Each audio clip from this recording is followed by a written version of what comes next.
میں بیڈ کے کونے میں سمٹ کر بیٹھی تھی، خود پر صرف لحاف اوڑھ رکھا تھا۔ مجھ پر اس قدر خوف طاری تھا کہ لگتا تھا کہ خوف کے مارے ہی مر جاؤں گی۔ شاید جو کچھ میرے ساتھ ہوا وہ آج تک کسی بھی لڑکی کے ساتھ شادی کی رات کو نہیں ہوا ہوگا۔ میں نہیں جانتی تھی کہ شوہر کے نام پر مجھے ایک شفاق انسان ملے گا۔ میں ایک یتیم لڑکی تھی اور یتیم خانے سے ہی وہ شخص مجھے نکاح کر کے لے کر آیا تھا۔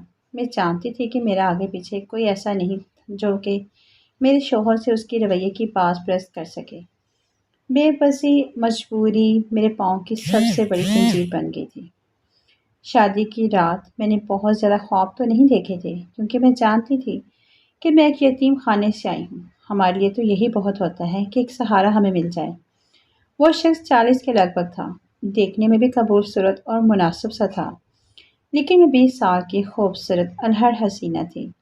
میرا عروسی لباس بھی میرے ہونے والے شوہر نے ہی یتیم خانے کے انچارج کو دیا تھا۔ میں نے وہ پہن لیا، میری ہمجولیوں نے مجھے تیار بھی کر دیا تھا۔ میں نے اس شخص کو نکاح کے بعد اس وقت دیکھا تھا جب وہ مجھے اپنے گھر رخصت کروا کر لے گیا۔ رخصتی کے وقت اس نے مجھے برقع نقاب پہنایا تھا، اس لیے میں نہیں جانتی تھی کہ میری قسمت کا خریدار کون تھا۔ بہرحال میں روتے دھوتے اپنی ہمجولیوں سے بچھڑ کر جمال کے ساتھ اس کے گھر پر آئی تھی۔ وہ ایک متوسط گھرانے سے تعلق رکھتا تھا۔ گھر میں اکیلا ہی رہتا تھا، لیکن گھر ایک اچھے پوش علاقے میں صاف ستھرا بنا ہوا تھا۔ 3-4 کمروں کا مکان تھا جہاں رہنے والے بس وہ ایک ہی مقیم تھا۔ یتیم خانے کے انچارج نے مجھ سے یہ کہا تھا کہ اس نے تمہاری تصویر دیکھ کر تمہیں پسند کیا ہے۔ بہرحال میں نے اپنی آنکھوں میں کوئی زیادہ خواب نہیں سجائے تھے۔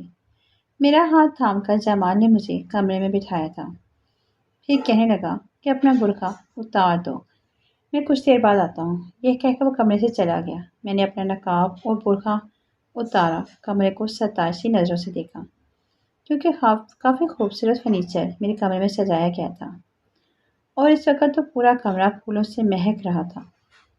میرے دل میں شادی کے لیے امنگیں لگی تھیں۔ میں خوش ہو گئی۔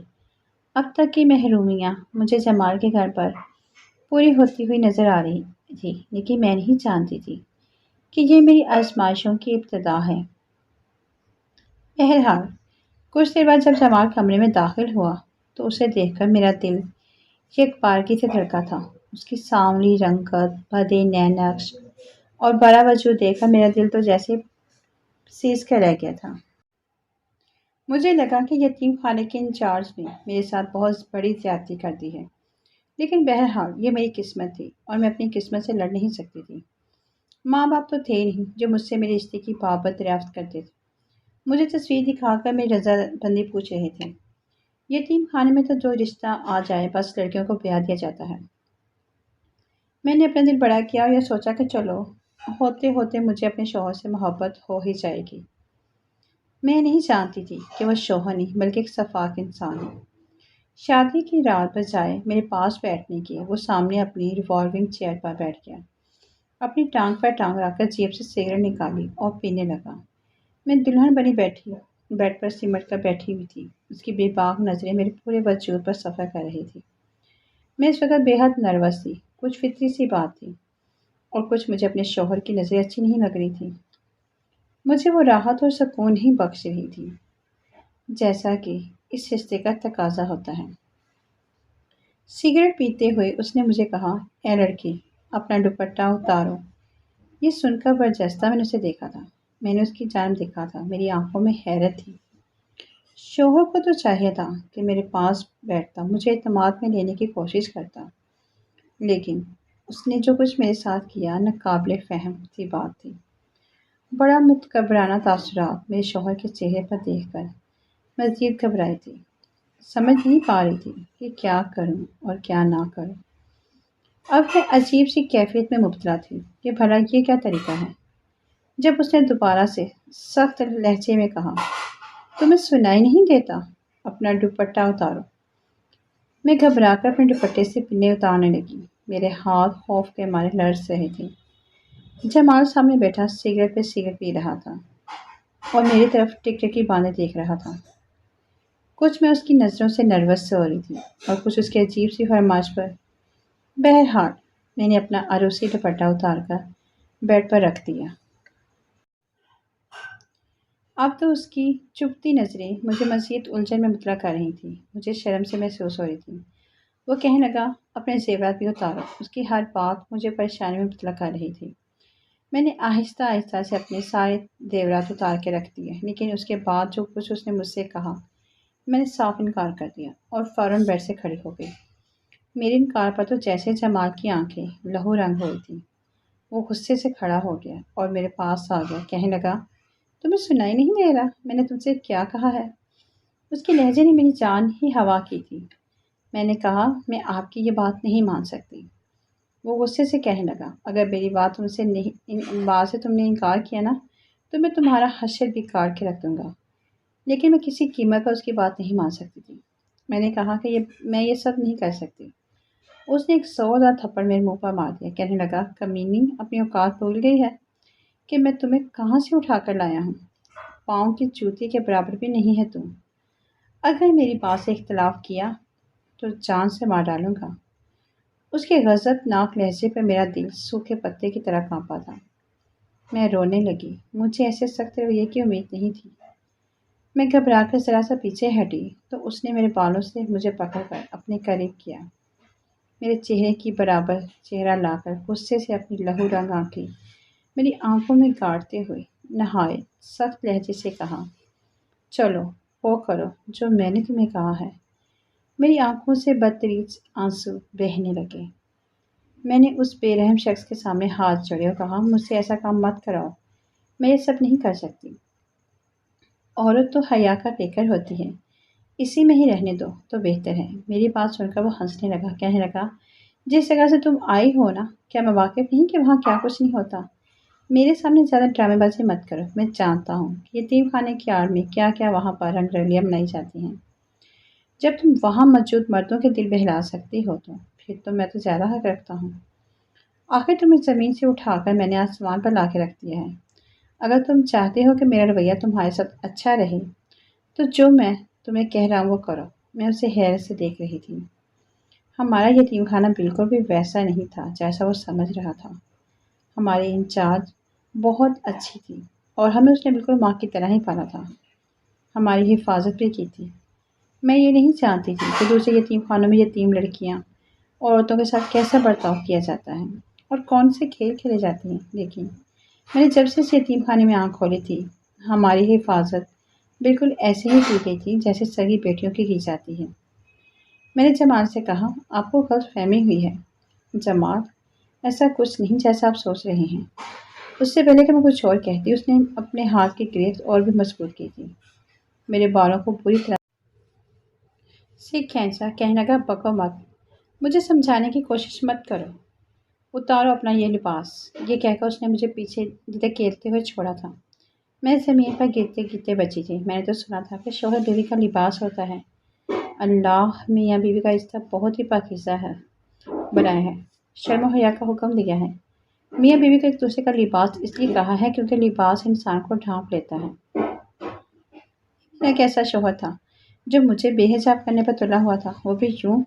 میں فوراً کمرے سے باہر نکل گئی۔ میں ایک محفوظ پناہ چاہتی تھی جو مجھے اس گھر میں کہیں بھی نظر نہیں آئی، لیکن میں شاید اتنی خوش نصیب نہ تھی۔ وہ شخص فوراً سے میرے پیچھے لپکا اور مجھے بازو سے پکڑ لیا، مجھے کمرے میں گھسیٹتے ہوئے لایا۔ میں چیخنے چلانے لگی، کہنے لگی، مجھے چھوڑ دو، میں تمہارے ساتھ زندگی نہیں گزار سکتی، مجھے واپس یتیم خانے چھوڑ دو۔ میرا یہ کہنا تھا کہ اس نے مجھے مارنا شروع کر دیا۔ اس نے میرے دونوں ہاتھ رخسار تھپڑ مار مار کے شروع کر دیے، مجھے بیڈ پر دھکیل کر پھینکا اور اپنی جیب سے سگریٹ نکال کر جلائی اور چلتے ہوئے سگریٹ سے میرا عروسی لہنگا چلانا شروع کر دیا۔ کہنے لگا، میں دیکھتا ہوں کہ تم کب تک میری بات نہیں مانتی۔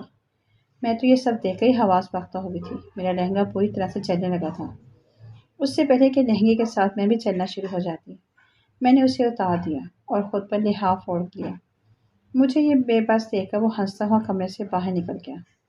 میں بے بس اپنی قسمت پر رو رہی تھی اور صبح تک میں یوں ہی روتی رہی۔ جب وہ صبح کمرے میں آیا تو اس کے ہاتھ میں ایک شاپر تھا۔ اس نے میرے منہ پر مار دیا، کہنے لگا، اس میں چند جوڑے ہیں، اسے پہن کر باہر آ اور مجھے ناشتہ بنا کر دو۔ اس کا لہجہ ایسے ہی تھا، حقارت سے بھرا ہوا۔ میں نے اپنا لباس تبدیل کیا اور کچن میں چلی گئی۔ وہاں ہر چیز موجود تھی، لیکن جب میں کچن میں آئی تو پورا کچن گندا ہو رہا تھا۔ سینک میں گندے برتن پڑے تھے۔ چولہے پر چائے والی ایک کیتلی تھی جو کہ پوری طرح سے جل کر کالی ہو چکی تھی۔ میں نے پورا کچن صاف کیا اور ناشتہ بنانے لگی۔ وہاں کچن میں موجود پورا فریج بھی گندا تھا۔ میں نے ناشتہ بنا کر سامنے ٹیبل پر رکھا لیکن خود اس کے ساتھ بیٹھ کر ناشتہ نہیں کیا۔ کچن میں ہی کھڑے کھڑے میں نے ناشتہ کیا اور پھر صفائی کرنے لگی۔ اس دوران میں یہ بھی دیکھ چکی تھی کہ کس کیبن میں کون سا سامان پڑا ہوا ہے۔ وہ شخص ناشتہ کر کے کچن میں آ گیا۔ اسے اپنے پاس پا کر مجھے بس ایک ہی احساس ہوتا تھا اور ہوتا خوف کا۔ وہ میرے پاس آ کر کہنے لگا، جو حرکت تم نے رات کو کی ہے اگر تم نے آج بھی وہی دہرائی تو پورا کمرہ جلا کر رکھ دوں گا اور تمہیں بھی جلا دوں گا۔ یہ سن کر میں اگلا سانس لینا ہی بھول گئی تھی۔ یہ کہہ کر وہ کمرے سے باہر نکل گیا۔ جب میں کھانا بنا کر کچن سے باہر آئی تو وہ گھر میں نہیں تھا۔ میں نے سکون کا سانس لیا تھا، لیکن رات کے بارے میں سوچ کر میرا دل خوفزدہ سا ہونے لگا تھا۔ میں اب تک سمجھ نہیں پا رہی تھی کہ یہ شخص ایسا کیوں کر رہا ہے۔ اگر اسے ظلم ستم کا نشانہ ہی بنانا تھا تو ایک یتیم بے سہارا لڑکی کو ہی کیوں؟ وہ تو بیچاری بچپن سے ہی دکھ سہتی ہوئی اپنی زندگی گزار ہی ہوتی۔ بہرحال میں نے سوچا کہ مجھے گھر سے بھاگ جانا چاہیے، نہ جانے یہ شخص رات کو میرے ساتھ کیا کرے۔ مجھے اپنی قسمت پر پھر سے رونا آنے لگا۔ روتے روتے ہی میں نے رات کا کھانا بنایا تھا اور جب وہ شخص گھر کے اندر داخل ہوا میں خوف کے مارے اپنے کمرے میں جا کر دروازہ لاک کر کے بیٹھ گئی۔ میں اس کے آنے سے پہلے ہی کھانا کھا چکی تھی۔ میں اس کا سامنا بھی نہیں کرنا چاہتی تھی اور ایسا بھی نہیں تھا کہ دیوار پلانگ کر باہر جا سکتی۔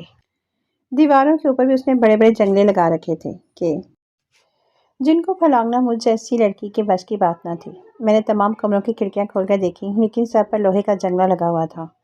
مجھے لگا جیسے وہ ایک حیوانیت کا مظاہرہ کرے گا، اس لیے میں اپنے کمرے میں گئی، چھوٹے سے بیگ میں اپنے چند جوڑے ڈالے جو صبح کو لے کر آیا تھا اور باہر جانے لگی۔ جیسے ہی میں نے مین ڈور کھولنا چاہا تو میرے ہوش اڑ گئے کیونکہ گیٹ کو باہر تالا لگا ہوا تھا اور پورا بند تھا۔ گھر میں مجھے اس سے ڈر اور خوف محسوس ہو رہا تھا، لیکن 5 منٹ ہی مجھے ہوئے تھے کہ جب میرے کمرے کا دروازہ زور سے کھٹکا کہ میرے دل زور زور سے دھڑکنے لگا۔ بڑے غصیلے لہجے سے اس نے کہا کہ دروازہ کھولو ورنہ دروازہ توڑ دوں گا اور تمہارا وہ حشر کروں گا کہ یاد کرو گی۔ کس کے ساتھ تم کمرے میں بیٹھی ہو اور کون ہے کمرے میں تمہارے ساتھ؟ یہ سن کر میرے تو ہوش اڑ گئے تھے۔ جس طرح کے حفاظتی اقدام اس نے کر رکھے تھے، کون یہاں آ سکتا تھا؟ میں نے فوراً سے دروازہ کھول دیا۔ اس نے مجھے دیکھا اور کہا، جھوٹ بول رہی ہو۔ یہ کہتے ہوئے وہ واش روم میں چلا گیا۔ شاید وہاں دیکھ رہا تھا کہ میں نے کسی کو وہاں تو نہیں چھپا کے رکھا۔ میں سمجھ گئی تھی کہ شاید شکی مزاج قسم کا شخص ہے۔ پورا کمرہ دیکھنے کے بعد کہنے لگا، اگر میں نے یہاں کسی اجنبی کو دیکھا تو تمہارے ٹکڑے کر دوں گا۔ یہ کہہ کر وہ کمرے سے باہر چلا گیا۔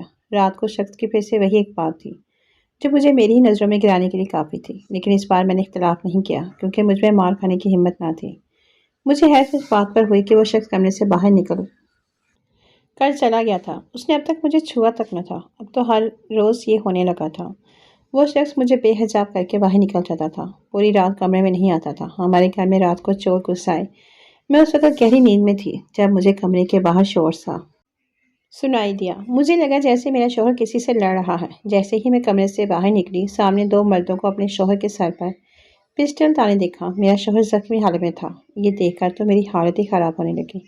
میں فوراً سے اپنے شوہر کے پاس چلی گئی۔ ان چور کو کہنے لگی، میرے شوہر کو کچھ مت کرنا، اسے کچھ مت کہنا۔ چور کہنے لگے، اگر تم چاہتی ہو کہ ہم تمہارے شوہر کو کچھ نہ کہیں تو جو بھی زیورات اور نقدی تمہارے پاس موجود ہیں وہ ہمیں لا دو۔ میں فوراً اسے اپنے کمرے میں چلی گئی اور اپنی الماری کا لاکر کھولا تو اس میں کچھ کیش تھا، تھوڑا بہت زیور بھی تھا جو کہ میرے شوہر نے مجھے مہر کے طور پر دیا تھا۔ میں نے وہ سب لا کر ان چوروں کے حوالے کر دیا۔ پیسے لے کے وہاں سے چلے گئے۔ میں رونے لگی، بار بار اپنے شوہر کا چہرہ اور ہاتھ دیکھنے لگی کہ کہیں اسے زیادہ کوئی نقصان تو نہیں پہنچا، کیونکہ وہ شاید ان چوروں سے لڑا تھا، اس لیے ان کے چہروں پر زخم تھے، ہونٹ کے قریب خون بھی بہہ رہا تھا۔ میں نے اپنے دوپٹے سے اس کا چہرہ صاف کیا، روتے ہوئے اسے پوچھنے لگی کہ آپ نے کیوں ان سے لڑائی کی؟ وہ بھی چند پیسوں کی خاطر؟ میرے لیے یہ پیسہ اہمیت نہیں رکھتا ہے اور نہ ہی زیور۔ اگر آپ کو کچھ ہو جاتا تو میں کیا کرتی؟ پہلی بار مجھے وہ ٹک کر دیکھے جا رہا تھا، جیسے اسے میری باتوں پہ یقین نہیں آ رہا ہو۔ کہنے لگا کہ تمہیں میری اتنی پرواہ کیوں ہوگی ہے؟ میں نے کہا، اس لیے کہ آپ میرے شوہر ہیں، مجھے آپ کی پرواہ نہیں ہوگی تو اور کس کی ہوگی؟ میری بات سن کے اس کے چہرے کا رنگ یکدم اڑ سا گیا تھا۔ وہ فوراً سے اپنے کمرے میں چلا گیا، دروازہ بند کر لیا، لیکن اس رات میں بہت بے چین رہی۔ بار بار میرا دل یہی سوچ کر خوف زدہ ہوتا رہا کہ اگر میں وقت پر نہ پہنچتی تو وہ میرے شوہر کے ساتھ نہ جانے کیا کر بیٹھتے۔ بے شک میرے شوہر نے میرے ساتھ کبھی بھی اچھا رویہ نہیں رکھا تھا، جتنا ذلیل مجھے کر سکتا تھا کیا تھا۔ وجہ تو میں نہیں جانتی تھی، لیکن جو کچھ میرے ساتھ ہو رہا تھا وہ زیادتی تھی۔ اس کے باوجود میں نے اس کے ساتھ اچھا ہی رویہ رکھا تھا، اس کی پسند کا کھانا بناتی تھی، پورا دن اس کے گھر کے کام کرتی تھی، کبھی ایسا نہیں ہوتا تھا کہ اسے کسی چیز کی ضرورت ہو اور میں نے وہ پوری نہ کی ہو۔ میں جانتی تھی کہ میرا شوہر شکی مزاج ہے، اس لیے میں تیار بالکل نہیں ہوتی تھی، بالکل سادہ رہنے لگی تھی۔ اب تو میرے شوہر کا رویہ بھی کچھ بدلنے لگا تھا، وہ بہت خاموش رہنے لگا تھا، میرے کمرے میں بالکل نہیں آتا تھا۔ ایک بار میں کچن میں برتن دھو رہی تھی کہ کچن کی صفائی کر رہی تھی۔ اکثر میں رات کو ہی پورا کچن صاف کر کے سوتی تھی اور اسی وقت میرا شوہر چائے کا بھی کہہ دیتا تھا۔ آج کل وہ بہت چپ چپ سا تھا۔ میں سنک میں رکھے گندے برتن دھو رہی تھی کہ جب وہ کچن میں آیا، میں سمجھ گئی کہ اس نے چائے پینی ہے، اس لیے میں نے فوراً سے چولہے پر چائے کی کیتلی چڑھا دی، کیونکہ میں اس کا ہر کام اس کے کہے بنا کر دیتی تھی۔ یہ دیکھ کر مجھ سے کہنے لگا کہ ایسا کرو، جا کے آرام کرو، میں اپنے لیے چائے خود بنا لوں گا۔ میں نے کہا کہ نہیں، میں بنا دیتی ہوں، ویسے بھی ابھی مجھے کچن بھی صاف کرنا ہے۔ میرا یہ کہنا تھا کہ وہ میرے سامنے آ کے کھڑا ہو گیا، کہنے لگا کچن صبح بھی صاف ہو سکتا ہے، ضروری نہیں کہ تم سارا کام کر کے ہی سو گے۔ ایسا پہلی بار ہوا تھا کہ اس نے ایسے جملے میرے ساتھ بولے تھے، ورنہ شروع میں تو وہ مجھ پر بہت سختی کرتا تھا، کہتا تھا کہ پورا گھر چمکانے کے بعد تمہیں سونے کی اجازت ہے، اس لیے مجھے عادت سی ہو گئی تھی۔ میں نے کہا کہ نہیں، کوئی بات نہیں، میں آپ کو چائے بنا کر دے دیتی ہوں، لیکن اس نے انکار کر دیا، کہنے لگا جاؤ، جا کے آرام کرو، مجھے تو ویسے بھی تھکی تھکی سی لگ رہی ہو۔ یہ سن کر میں حیرت سے دیکھنے لگی۔ یہ بات سچ تھی کہ چند دن سے واقعی تھکی تھکی سی تھی۔ گھر کے کام مسلسل کرنے سے میرے چہرے پر اب تھکن کے آثار ظاہر ہونے لگے تھے، اور دوسری بات یہ کہ مجھے اپنے شوہر کی سنگت کی خواہش بھی ہونے لگی تھی۔ وہ جیسا بھی تھا، مجھے زندگی تو اسی کے ساتھ گزارنی تھی۔ میں اپنے کمرے میں آ کے کچھ دیر ایسے ہی لیٹی رہی، پھر خیال آیا کہ کیوں نہ اپنے شوہر سے بات کرتی ہوں کہ آخر وہ مجھے کس بات کی سزا دے رہا ہے، میرے پاس کیوں نہیں آتا۔ یہ سوچ کر میں اٹھ کر بیٹھ گئی، سوچا کہ بات کر لینے میں کوئی حرج نہیں ہے، وہ میرا شوہر ہے، اس سے نہیں کہوں گی تو پھر کس سے کہوں گی۔ میں اپنے کمرے سے باہر نکلی اور اپنے شوہر کے کمرے میں چلی گئی، لیکن سامنے جو منظر میں نے دیکھا، میرے ہوش اڑ کے رہ گئے تھے۔ وہ چائے نماز بچھائے رو رہا تھا، نہ جانے اسے کس بات کا غم تھا، وہ کیوں رو رہا تھا میں سمجھ نہیں پائی، لیکن جیسے ہی اس نے مجھے دیکھا فوراً سے اٹھ کر بیٹھ گیا، اپنی آنکھوں سے آنسو صاف کیے اور جائے نماز طے کر کے رکھنے لگا۔ پھر کہنے لگا تم یہاں کیوں آئی ہو؟ میں نے کہا کہ آپ کیوں رو رہے تھے؟ وہ کہنے لگا یہ میرے اللہ کا معاملہ ہے۔ مجھے حیرت ہوئی کہ وہ نماز بھی پڑھتا ہے، اللہ کو یاد بھی کرتا ہے۔ جو کچھ اس نے میرے ساتھ کیا تھا وہ تو بالکل ہی غیر انسانی سلوک تھا۔ میں تو سمجھتی تھی کہ اس کا اللہ سے کوئی واسطہ نہیں ہوگا، ورنہ وہ اتنا سنگ دل نہ ہوتا۔ مجھے وہی کھڑا دیکھ کر کہنے لگا تم جاؤ یہاں سے، لیکن میں اس کے پاس آ گئی اور اس کے ساتھ لگ گئی۔ میں نے کہا کہ آپ کیوں مجھ سے دور رہتے ہیں؟ میری بات سن کر اس نے فوراً سے مجھے خود سے لگ کیا، کہنے لگا کہ جاؤ یہاں سے۔ مجھے لگا جیسے وہ مجھ سے کچھ چھپا رہا ہے۔ میں نے کہا میں آپ کی بیوی ہوں، آپ کیوں مجھ سے اپنی ہر بات شیئر نہیں کرتی؟ میاں بیوی تو ایک دوسرے کے ساتھ ہی ہوتے ہیں۔ اللہ تعالیٰ نے دنیا میں سب سے پہلا رشتہ میاں بیوی کا بنایا ہے تاکہ عورت اور مرد کو ایک دوسرے کی کمی محسوس نہ ہو، وہ آپس میں بات کریں، خوشگوار زندگی گزاریں۔ میری بات سن کر کہنے لگا عورت ہے اعتبار ہوتی ہے، بے اعتبار ہوتی ہے، میں نے بہت بڑے دھوکے کھائے ہیں، اس لیے مجھے کسی بھی عورت پر بھروسہ نہیں۔ وہ کہنے لگا میری ماں اس وقت ایک غیر مرد کے ساتھ بھاگ گئی جب میں 10 سال کا تھا، صرف اس لیے کہ میرا باپ خوبصورت نہیں تھا، مجھ سے میری بہن تھی۔ جب وہ جوان ہوئی تو میرا باپ انتقال کر گیا، میں نے ابا کی دکان سنبھالی، بہن گھر سنبھالنے لگی۔ میں اس کا رشتہ بھی ڈھونڈ رہا تھا لیکن کہیں بات نہیں بن رہی تھی۔ لیکن ایک بار جب میں گھر میں آیا تو بہن کے کمرے سے باتیں کرنے کی آوازیں آ رہی تھی۔ جب میں نے کھڑکی سے جھانک کر دیکھا، وہ گلی کی آوارہ لڑکی کے ساتھ وہ ناک کر رہی تھی۔ سب دیکھ کر مجھے لگا بس عورتیں ایسی ہی ہوتی ہیں۔ میں نے اپنی بہن کو مار مار کے گھر سے نکال دیا اور وہ اسی لڑکے کے ساتھ بھاگ گئی۔ میں نے اس کے لیے کئی سال شادی نہیں کی۔ پھر لوگ مجھے طعنے دینے لگے کہ تم سے کوئی بھی لڑکی شادی نہیں کر سکتی کیونکہ جس کی ماں اور بہن بھاگ گئی ہوں انہیں کوئی اپنی بیٹی نہیں دیتا۔ یہ سب سن کر میں نے یتیم خانے جا کر شادی کی بات کی اور تم سے شادی کر لی، لیکن تمہیں دیکھتے ہی مجھے اپنی ماں اور بہن کی حرکتیں یاد آنے لگی، اس لیے میں تم سے اس بات کا بدلہ لینے لگا۔ لیکن جس دن چور گھر پر آئے تھے تو تمہیں اپنے لیے اس قدر پریشان اور روتا دیکھ کر مجھے حیرت ہوئی تھی کہ جیسا برا رویہ میں نے تمہارے ساتھ رکھا تمہیں تو مجھے مروا دینا چاہیے تھا۔ حیرت ہوئی، لیکن تم نے سارا پیسہ اور زیور ان چوروں کو دے دیا۔ میرے لیے تم رو رہی تھی۔ یہ دیکھ کر میرے خیالات تمہارے لیے بدلنے لگے، لیکن مجھے اپنے رویے پر پشیمانی ہونے لگی، اس لیے تمہارے پاس آنے کی ہمت نہیں۔ میں تمہیں اپنے قابل نہیں سمجھتا۔ یہ کہتے ہوئے رو رہا تھا۔ میں نے کہا، جمال، میرے دل میں آپ کے لیے کوئی بدگمانی نہیں ہے، اگر تھی بھی تو وہ ختم ہو گئی ہے۔ جو کچھ جمال کی ماں اور بہن نے کیا وہ واقعی غلط تھا۔